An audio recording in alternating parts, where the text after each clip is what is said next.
un PDF que dice direcciones en HCP. ¿La están viendo, verdad? Sí, Sí, profe. profe. Sí, profesor. Sí, profe. Bueno, mientras, a veces hay muchos chicos hoy. Bueno, recuerden que tienen que poner el legajo, solamente el legajo, en el chat, y eso es válido para la asistencia, ¿no?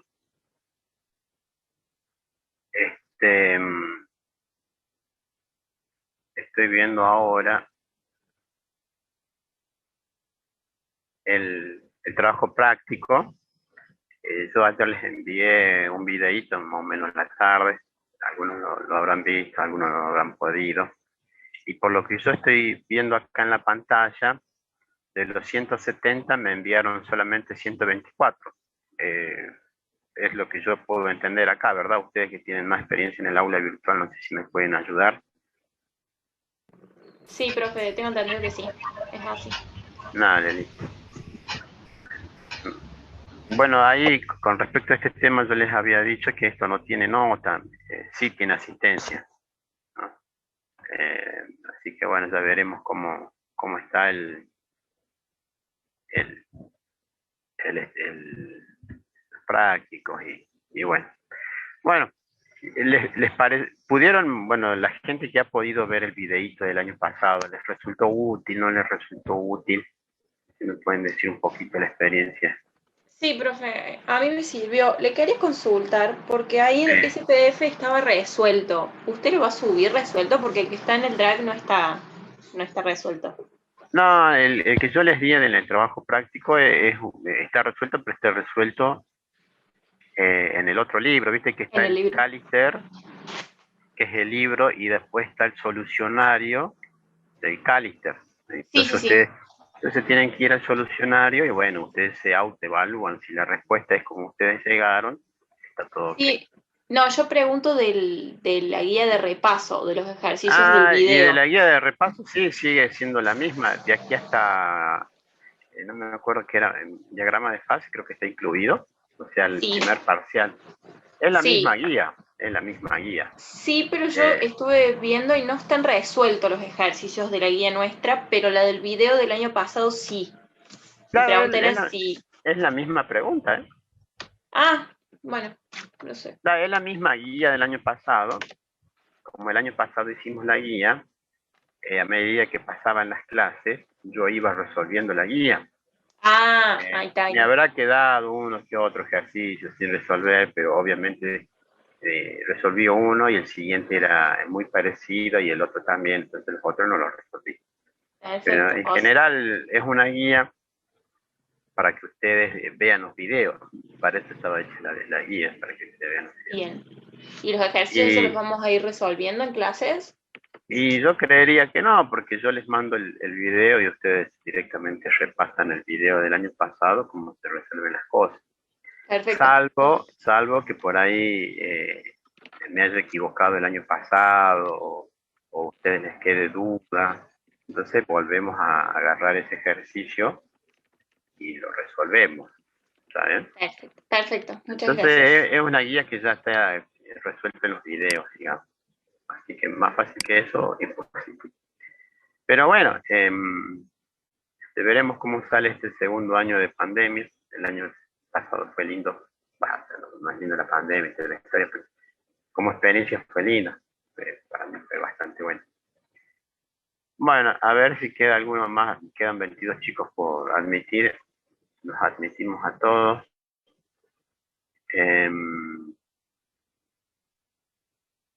Yo calculo que ya no creo que vayan a entrar. Así que bueno, ahí. Los chicos que acaban de entrar, por favor, si pueden poner su legajo en el chat, así les sirve de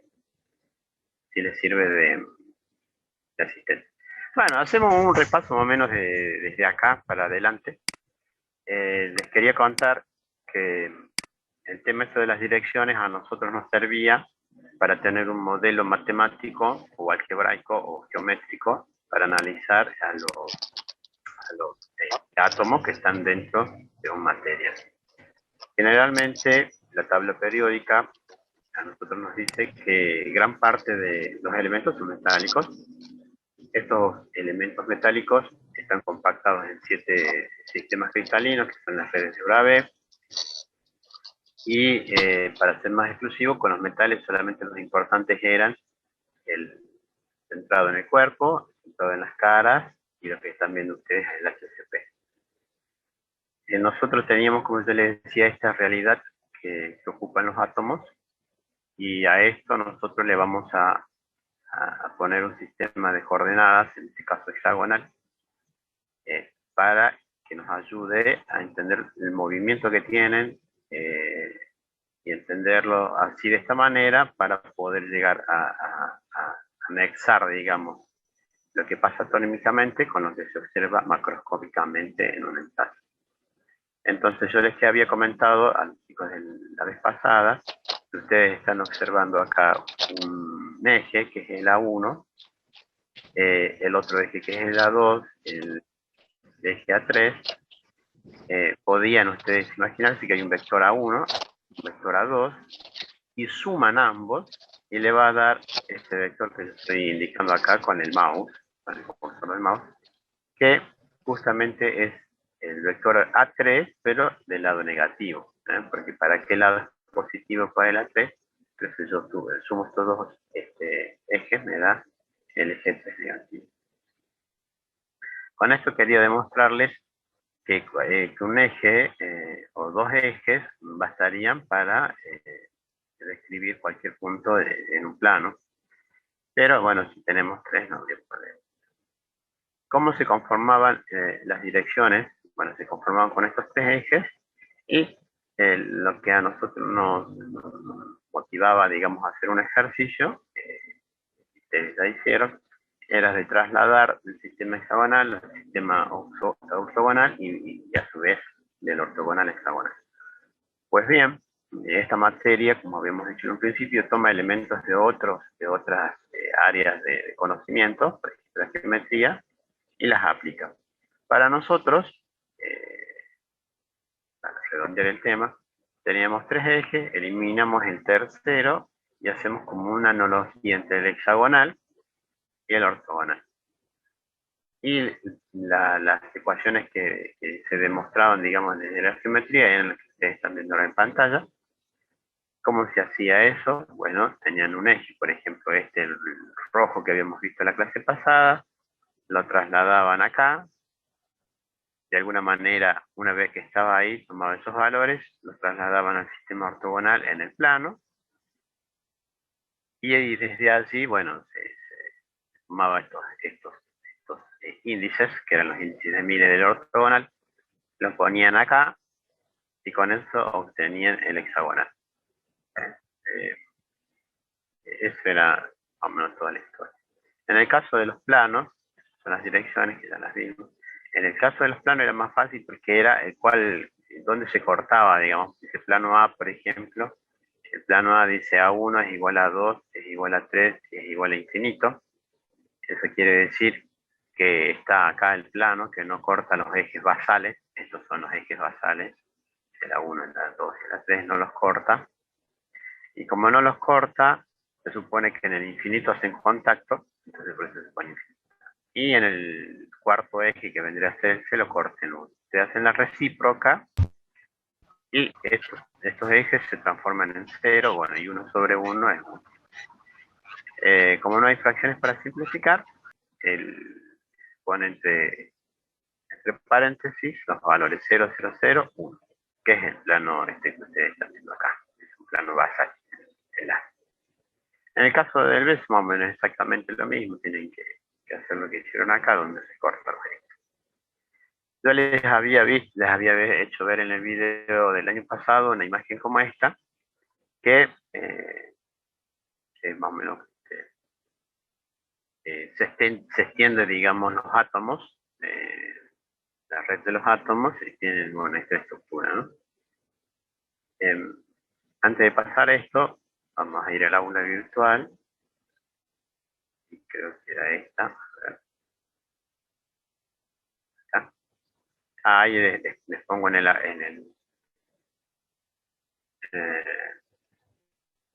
quería mostrar esto, de la importancia, digamos, de tener un lenguaje matemático cuando uno descubre algo a través de un ensayo, en este caso es de un cristal comprimido, y obviamente, ¿cómo lo comprimen? Lo comprimen con el plano basal. ¿Saben? ¿Qué metal es? Es el magnesio. ¿Qué es lo que intentamos descubrir? Son las dislocaciones, ¿no?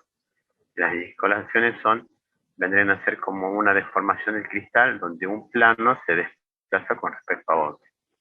Y bueno, si ustedes quieren entender un paper como esto, primero tienen que saber cómo son la celda, que la acaban de ver, que es esta de acá. Y bueno, y acá que yo les había dicho que le peguen una leída, una mirada, para ver los planos. ¿Eh? Yo puedo sacar algún plano de acá para un examen parcial o de otro paper y preguntarles o que dibujen tal plano. Entonces, eso está bueno para que ustedes más o menos cierren el circuito diciendo, bueno, los índices de Miller me sirven para analizar atómicamente tal elemento, ¿no? Si yo lo analizo atómicamente, después en lo macroscópico también se puede verificar. Bueno, acá tienen una grieta y ahí, como pueden ustedes observar, son direcciones. Y bueno, acá cómo reacciona el material ante una fuerza de compresión. Entonces, ¿para qué nos sirven los índices de Miller? Que son un lenguaje matemático que a mí me permite describir con mucha precisión las deformaciones que hay dentro de un cristal, así como las deformaciones o como las posiciones que tienen los átomos. Bueno, ahora volvemos a la técnica. Entonces ahora vamos a empezar a hablar de planos y direcciones compactas. Dice, en las direcciones de empaquetamiento compacto, los átomos no pierden contacto entre sí, es decir, siempre están uno con otro, ¿no? Ahora se puede asignar índices de Miller a esas direcciones de empaquetamiento compacto. Además, en la FCC y HCP se encuentran planos compactos de empaquetamiento compacto. Bueno, esto que parece redundante, nosotros podemos observar acá que tenemos distintas estructuras, por ejemplo, cúbico simple, que es la primera, que tiene la dirección 1, 0, 0 y que no tiene planos compactos, porque no están tocándose estas esferas que representan átomos, estas esferas rígidas, no están en contacto entre sí. En la BCC ustedes tienen una dirección compacta, pero tampoco tienen planos. En la FCC y en la HCP sí tienen direcciones compactas y también tienen planos compactos. Vamos a adelantarnos un poquito y vamos a decir que estas estructuras suelen depender de la temperatura, es decir, que un metal, por ejemplo el hierro, puede tener a una determinada temperatura la estructura BCC, aumentamos la temperatura, va a tener la estructura FCC, y si seguimos aumentando la temperatura puede aparecer de nuevo en la BCC, y si seguimos aumentando la temperatura, finalmente ese metal pasa de estado sólido a estado líquido. Lo mismo ocurre con la HCP. Es decir, un metal, cuando yo le doy calor, los átomos vibran y según la energía que tengan van a acomodarse de una manera de estar más estable a esas condiciones. Bueno, acá tienen, digamos, unas figuras comparativas de lo que es un HCP. Sí, sí, sí. Hola, hola, por favor, habla. Hay varios chicos que están esperando para entrar desde las 5, Ah, profe. bueno. Han quedado Bueno, algunos. está bien, está bien, está bien. Perdón que lo interrumpí. Ah, bueno, está bien. Bueno, pero también me interrumpan, pero a veces para preguntarme algo, ¿no? O sea, de vez en cuando, digo yo. Profe, Sí. ¿qué significa que estén compactos? No entendí bien eso. Compacto es cuando vos en esta figura que estoy yo con el mouse están en contacto unos con otros. Eso es compacto, que están en contacto. No hay mucho espacio vacío. En cambio, si vos te vas a la estructura,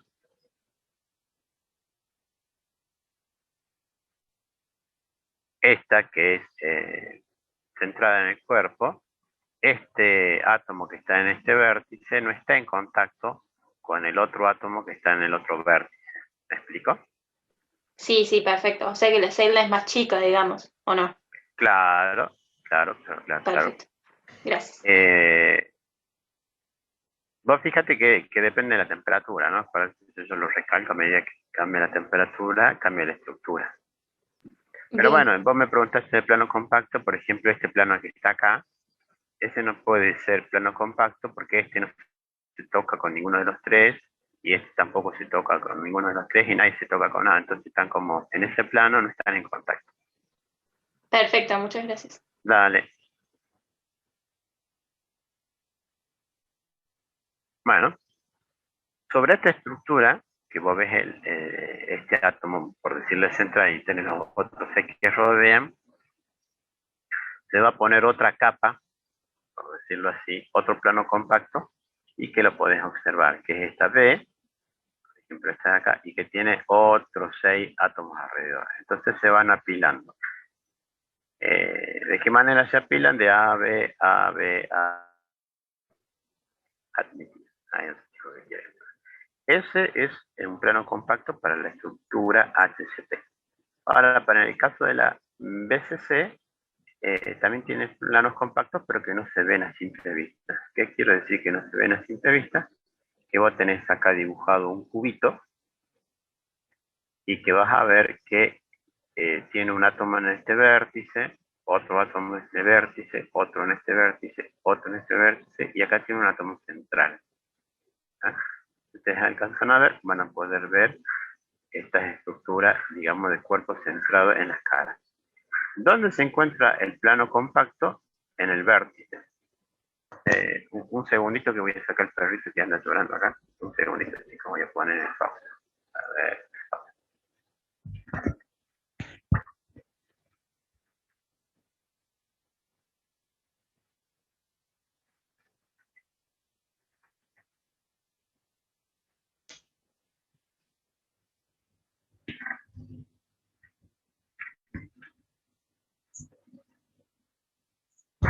Hola, bueno, entonces decíamos que esta estructura, que ustedes van a ver que es una cara del cubo, bueno, ahí se nota justamente cómo están los átomos y el átomo central en la cara, pero en este punto, en el vértice, ustedes van a ver que acá sí existe un plano compacto y que es muy similar a la estructura esta que está acá.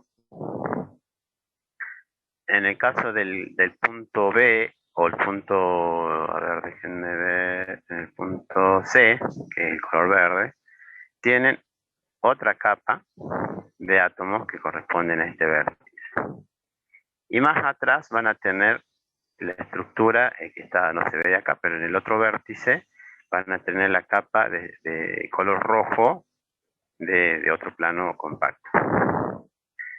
¿Cómo lo veríamos? Esto que se ve acá, acá se los puede ver más completamente. Acá tienen este color celeste, ahí tienen un plano compacto, ¿no? Si uno prolonga las celdas, acá se encuentra el plano compacto de color celeste.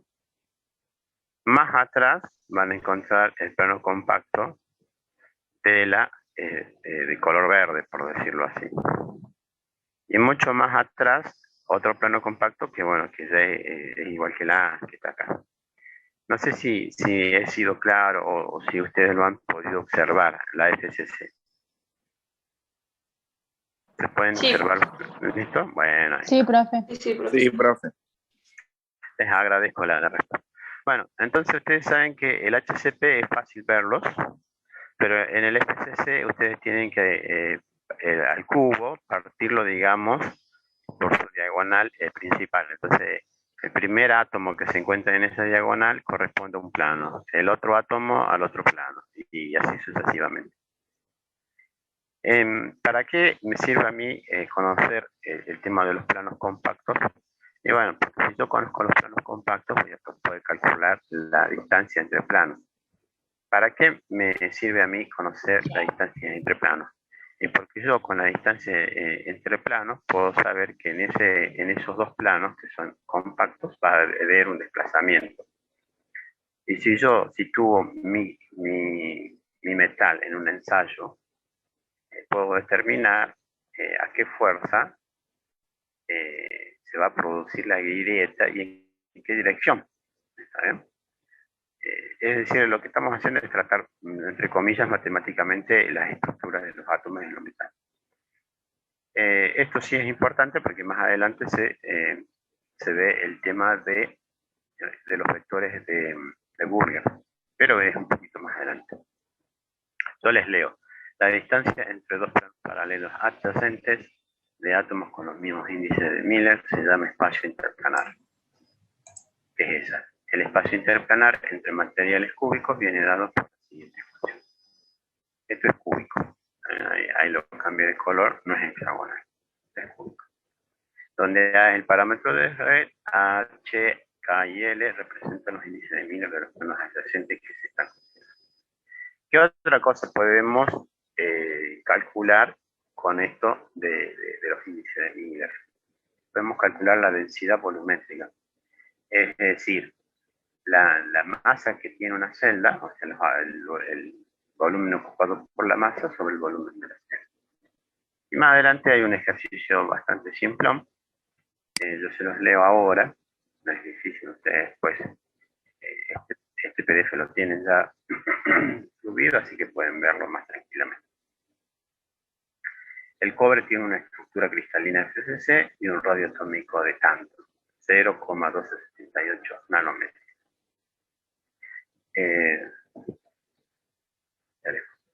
Considerando a los átomos como esferas rígidas, es el modelo que nosotros tenemos, que se tocan entre sí a lo largo de la diagonal de la celda unitaria FCC, calcula el valor teórico de la densidad del cobre en megagramos por metro cúbico. Entonces nosotros podemos calcular a través de este modelo de esferas rígidas la densidad, digamos, ¿no? Que después, bueno, la comprobaremos con la densidad real que nosotros medimos en una balanza de alta precisión y con un medidor de volumen. Bueno, acá, como les había comentado, el parámetro de red está en función del radio, y el radio lo saco de cualquier apéndice del libro, y el radio salía del experimento de Rutherford. Entonces yo tengo el parámetro de red. Con el parámetro de red, ¿qué hago? Puedo calcular el volumen de la celda. ¿Está bien? ¿Cómo se calcula el volumen volumétrico del cobre? Nosotros sabemos que hay 4 átomos por celda, porque ya lo sabemos, porque sabemos que su estructura es SC, y sabemos que cada átomo tiene esta masa. ¿Está bien? Como es por mol, lo dividimos por la cantidad de átomos por mol. Lo único que utilizamos acá es la masa atómica, que también está en las tablas periódicas.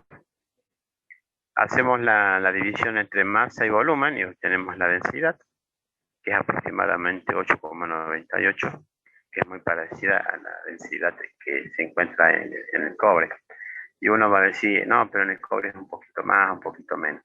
Lo que pasa es que en este modelo en que nosotros planteamos de una celda, que lo hicimos, calculamos con 4 átomos, en una celda proyectamos la densidad a millones de átomos, de cobre. ¿Dónde está la diferencia? Que en la realidad hay ciertos vacíos, por decirlo así, los cuales hacen que la densidad varíe del teórico calculado con los modelos de esferas rígidas y los índices de Miller a lo que nosotros observamos físicamente, digamos. No todo el cobre está completamente lleno de átomos de cobre, pueden tener impurezas, pueden tener simplemente vacíos. Y ahora pasamos a los sitios intersticiales.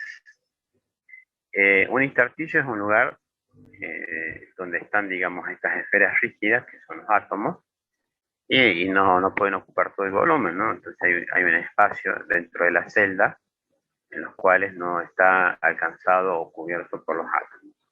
Entonces ese es un intersticio. ¿Por qué son importantes estos intersticios? Porque yo puedo introducir allí, en esos espacios de estos átomos, átomos mucho más pequeños, y le van a dar ciertas características de resistencia, conductividad, en fin. Entonces, lo que hace el A, que en la bibliografía, digamos, es que divide entre sitios octaédricos y sitios tetraédricos. Los octaédricos dice que tienen 6, en este caso número de coordinación, y octaedro quiere decir que tiene 8 lados, y tetraédrico que tiene 4 lados. Y tanto la FCC como la BCC tienen sus sitios. ¿Cuáles son? Es lo que ustedes están viendo ahora. Por ejemplo, el más simple de todos es el sistema cúbico, en el cual ustedes van a observar que tiene 4 átomos arriba, 4 átomos abajo, y el intersticio este de acá, que es el color negro, y tienen la posición. ¿Cuál es la posición? Es esa la posición. En el caso de la FCC, ustedes tienen esta estructura que está centrada en las caras, y van a encontrar sitios intersticios octaédricos con esta ubicación, con esta posición, ¿no? Y el tetraédrico con esta posición. Suele ocurrir lo mismo con la celda BCC. Tienen los octaédricos. ¿Cómo se ve de otra manera? Por ejemplo, en la FCC se ve así. Tienen unos sitios, por ejemplo, el átomo central que está acá, que es un intersticio, y está rodeado por estos 4 átomos y la cara superior y la cara inferior.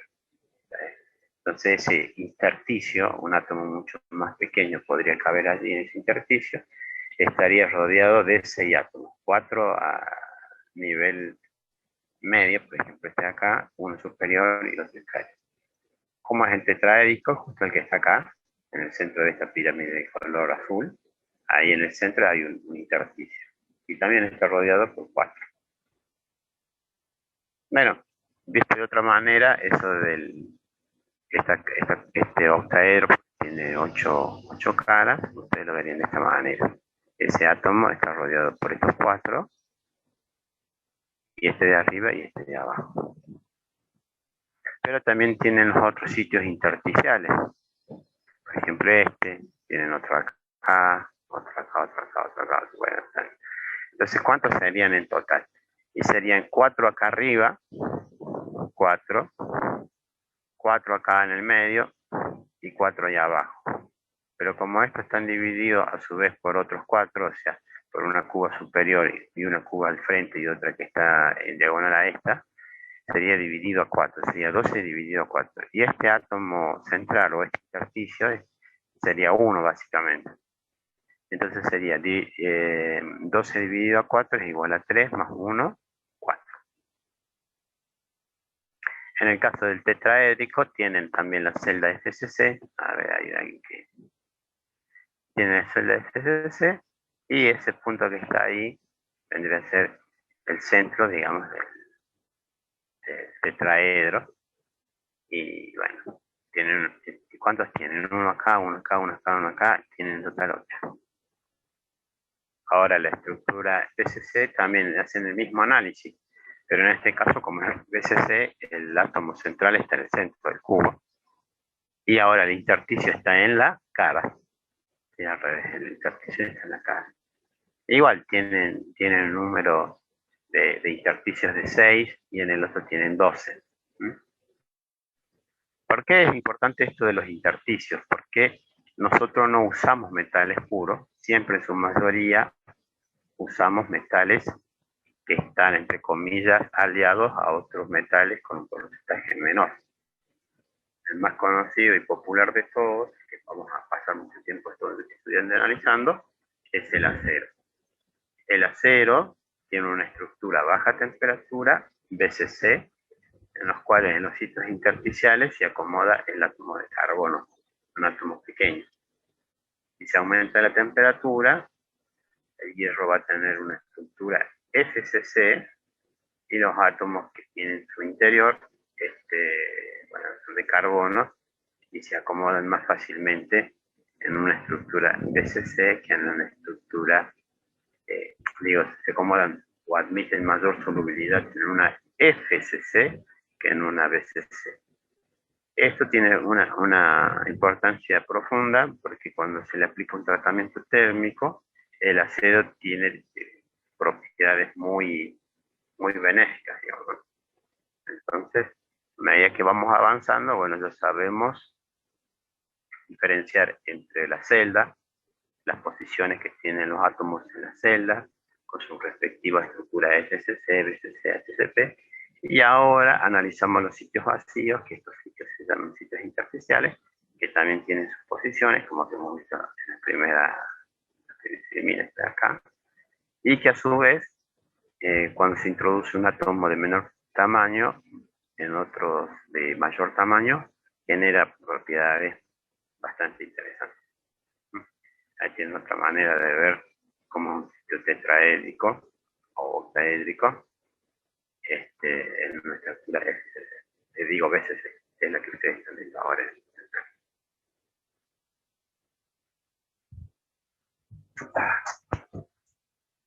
Bueno, no hay preguntas hasta aquí. No. Dale, les agradezco que contesten. Bueno, entonces ahora pasamos a un tema que ya les he mencionado, que es polimorfismo o alotropía. El polimorfismo generalmente se usa cuando es un elemento metálico, y alotropía cuando no lo es, que puede ser un elemento dióxido de silicio o lo que fuese en sus condiciones alotrópicas. ¿Y qué es esto? Como yo le había mencionado, que a baja temperatura tiene una estructura, un poquito más tiene otra estructura y una temperatura un poco más alta tiene otra, y después ya directamente hierro líquido. Es fundamental conocer esto, en el caso del hierro, cuando empecemos a ver el concepto de solubilidad. Es decir, ustedes vieron en química general, ustedes tienen una sal, que a veces es muy soluble, poco soluble, y la introducen en agua y la sal se disuelve. Cuando agregan mucha sal, parte de la sal se disuelve y otra, al estar el agua saturada de este elemento, no se puede disolver. ¿Está bien? Eso se llama solubilidad. La analogía sirve lo mismo en el caso de que el agua sería un metal como el hierro y la sal sería los átomos de carbono. Entonces, en una estructura puede admitir más carbono que en otra estructura. Profe, Sí, y si por ejemplo yo tengo un metal y le aplicamos un tratamiento térmico, ¿la estructura cuando ya esté frío ya cambia o queda vuelve sí, a ser el cambia totalmente. Sí, cambia.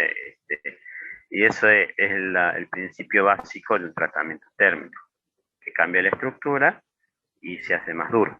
Claro, por ejemplo, empezamos con una BCC y cuando se hace el tratamiento térmico termina en FCC, digamos. Claro, vos empezás a temperatura ambiente con BCC. Levantás la temperatura, la estructura del hierro pasa a FCC. ¿Vale? Pasas de esto a esto.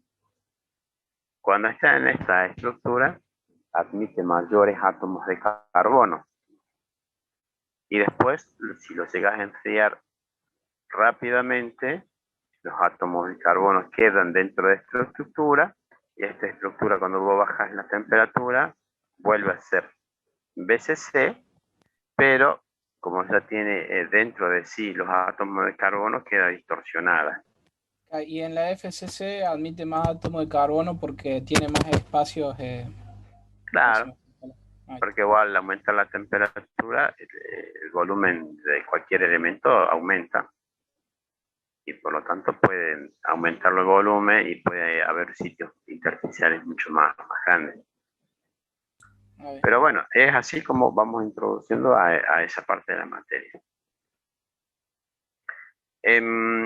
Yo no sé si ustedes están cansados, si quieren, venimos bien y van entendiendo todo, digamos, lo que se va hablando. Sí, profe. Sí, sí, Bueno, Sí, profe, vamos bien. Sí, profe. si no están cansados y está todo bien, vamos a empezar un tema que es un poquito más complejo, que son las estructuras cristalinas de las cerámicas. Las cerámicas, a diferencia de los anteriores, tienen dos tipos de enlace: el enlace iónico y el enlace covalente. En las anteriores solamente había un enlace metálico. En esto, de los iónicos y los covalentes, por ser de este tipo de enlaces, ya tienen ciertas restricciones. Por ejemplo, el iónico, ¿qué restricción puede tener? Simple, que hay átomos que entregan electrones, otros que los adoptan, y así tenemos cationes y aniones, llamados cationes los que tienen carga neta positiva y aniones los que tienen carga neta negativa. Entonces, siempre se tiene que cumplir, para esta condición, la neutralidad eléctrica. Es decir, que siempre haya tantas cargas negativas, es decir, aniones, como tantas cargas positivas o cationes. Y en el caso de los enlaces covalentes, también tienen otra restricción. ¿Y cuál es? Y es la que tienen que cumplir las direcciones de los átomos. Por ejemplo, un átomo de carbono que se junta con otros átomos de carbono en una estructura diamante son altamente geométricos, y que un defecto pequeño hace que tal plano se corte. Por eso es que los diamantes se pegan un golpecito y se corta justo en el plano. Bueno, entonces, de todo lo que aprendimos con los metales, lo aplicamos, pero con la neutralidad eléctrica para los iónicos y con las direcciones de los planos de los enlaces covalentes. Acá dice estructura de materiales iónicos, yo se las leo. Los cerámicos contienen enlaces iónicos y covalentes entre su estructura. En mayor porcentaje de iónicos, los enlaces están constituidos por aniones y cationes. La estructura debe tener neutralidad eléctrica y un máximo empaquetamiento. Los aniones forman estructuras octaédricas, tetraédricas, donde los cationes están en sitios intersticiales generalmente. También se debe recordar que los aniones, según la carga eléctrica, deben cumplir con la neutralidad eléctrica según su composición química. Como regla general, los poliedros de coordinación comparten vértices y no las caras ni las aristas. Esto es para reducir la repulsión electrostática en aniones y cationes. La estructura de los cerámicos es más compleja que los metales. Las constantes de red son mayores que en los metales. La repulsividad electrostática hace que los átomos no estén en contacto como en los metales. Entonces, acá ya hablar de planos compactos en las estructuras cerámicas no tiene tanto peso como en los metales. Y está claro eso, ¿no? Justamente porque no están en contacto. Y bueno, ¿qué es lo que ustedes tienen al final del libro? Y bueno, tienen el elemento, tienen el radio atómico, tienen la valence, tienen el radio iónico. ¿Cuál es la diferencia entre un radio atómico y radio iónico? Bueno, esto en química general lo tienen que saber. Cristales con las características de la estructura de cristal de algunos metales a temperatura ambiente. Bueno, acá al lado, se lo corté, pero acá venían algunos ejemplos, bueno, están cortados.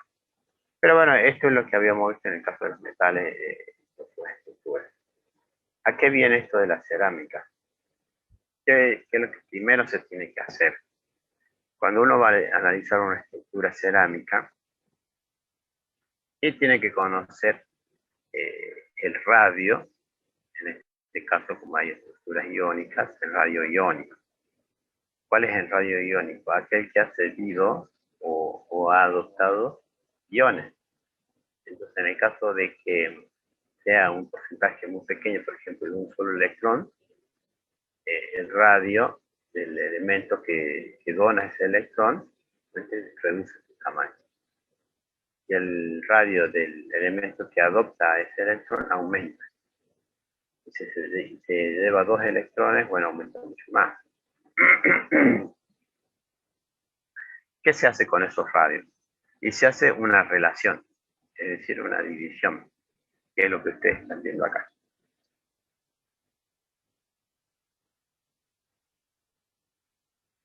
¿Ves?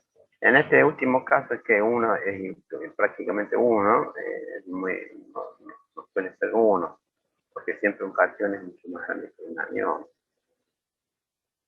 Y eso tampoco son muy comunes, porque un anión fácilmente se puede aliar con otro cation.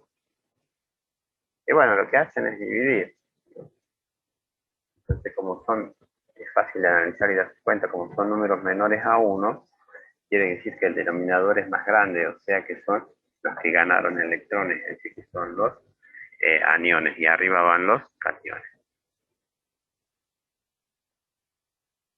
Profe, Sí.